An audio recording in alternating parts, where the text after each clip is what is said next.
म्हणजे काय ही संकल्पना आज आपण पाहणार आहोत। हा 1 2 3 4 5 6 7 8 9 10 हे 10 झाले बरोबर। आता या 10 साठी आपल्याला ही एक कांडी दिली, ही काय दिलेली आहे कांडी, हिला म्हणायचं दशकाची कांडी आणि हे आहेत सुटे एकक, याला म्हणायचं सुटे एकक आणि ही दशकाची कांडी। आता 10 झाले म्हणजे हा काय झाला रे 10 म्हणजे एक दशक। आता तो दशक मी इथे लावते दशकाच्या घरात लावला, एक दशक कांडी घेऊन तिने दशकाच्या घरात लावली। आता सुटे बघा 1 2 3 4 बरोबर।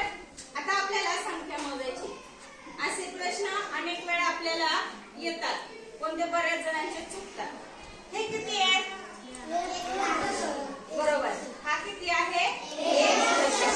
मग इथे मी किती लिहायचे काय लिहायचं 1 लिहायचं की 10 लिहायचे काय लिहायचं नाही 1च लिहायचं, काय लिहायचं 1 बरोबर। आणि इथे किती लिहायचे 4 लिहायचे बरोबर, इथे लिहिले 4। संख्या किती झाली 14 झाली 1 दशक 4 एकक 1 दशक 4 एकक संख्या झाली 14। दुसरीकडे बघा आता